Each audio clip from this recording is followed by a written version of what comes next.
All right, in this clip, we'll do another example, this time with a polar curve. So we're going to find the area inside one so-called petal of the cosine so-called rose.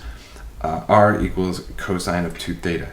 And I have no idea who came up with this rose and petal terminology, but obviously it was somebody with no familiarity with or respect for botany. That much is clear.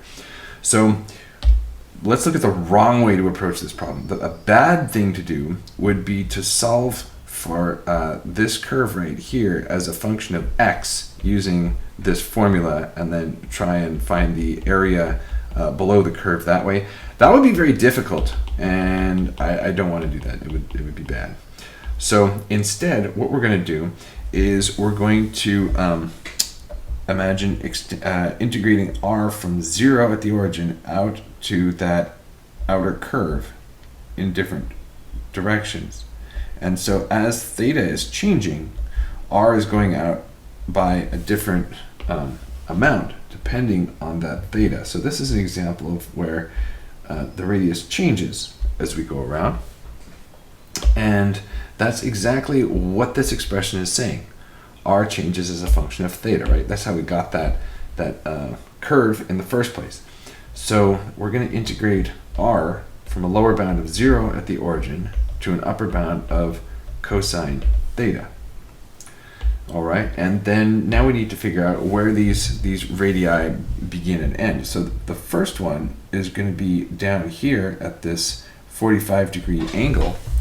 So this is where theta is equal to minus pi over 4. And then we're going to stop getting these slices when we come up here at theta equals pi over 4.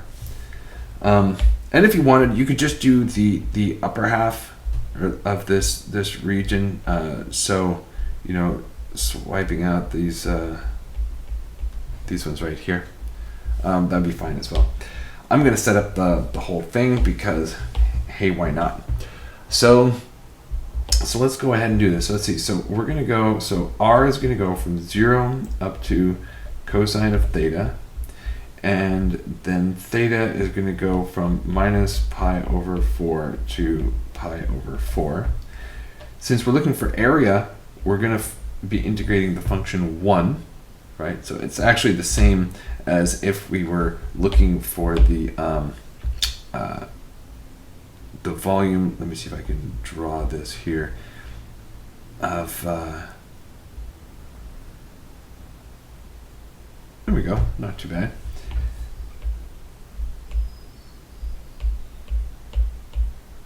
Oops, I got an extra line. Hold on a sec. Bling. Okay, so it's actually like we're looking for the volume of this solid here.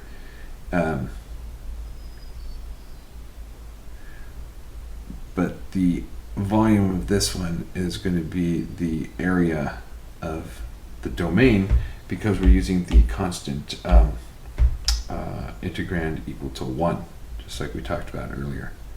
All right, okay, so there's my little, whatever, thickened petal. Okay, so now the next thing is, do we or do we not include the r when we put the dr and the d theta?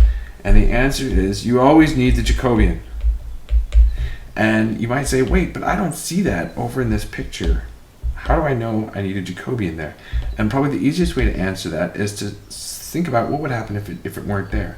So if we were doing from minus pi over 4 to pi over 4, integral from 0 to cosine of theta of just 1 dr d theta with no Jacobian in there, then when I do that inner integral, this becomes minus pi over 4 to pi over 4 of just cosine theta d theta.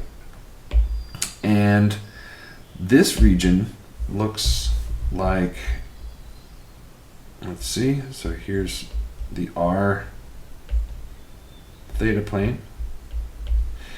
And so we've got some cosine curve. Ooh, I like that one. That one came out pretty well. And let's see, and so it's this region right here and this is cosine of 2 theta.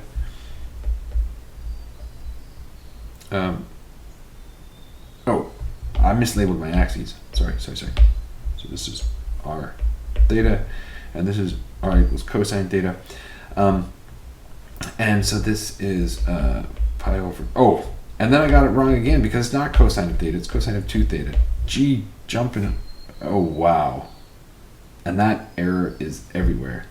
Holy mackerel. Okay, 2 theta, fix, cheat, lie, fix, 2 theta. Okay, there we go. Sorry about that. Okay, where were we? All right, we were back at this thing, this cosine 2 theta curve. Okay, and so this is minus pi over 4 to pi over 4. Okay, and so the parameterization is going on is actually the mapping from here to here.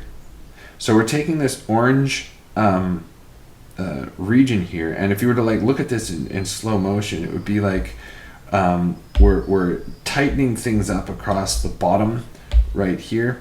So you have like this region going to this region, going to this region, going to this region. So that's a slow motion animation of this parameterization going on right here. And so that scrunching that happens right along the bottom of this, that's showing you exactly why you need to have that R involved, because the area under this curve is definitely a lot bigger than the area inside that petal. Okay, so let's come back and actually integrate this puppy. So that r is going to become r squared over 2 when we integrate. So then we're going to be looking at the integral from minus pi over 4 to pi over 4 of cosine squared 2 theta d theta, and we also have a factor of 1/2. And I forgot to write it, so let me just stick it out front there. And let's see. So then integrating these, so what do we do? Well, we use the usual trick, which is a cosine identity. So cosine squared of 2 theta, well, cosine squared of t is 1 plus cosine of 2t over 2. So we have 1 plus cosine of now 4 theta, doubling from the identity, d theta. And now we can tear this thing apart by usual methods, and it turns out to be pi over 8. And so there is our pretty little answer.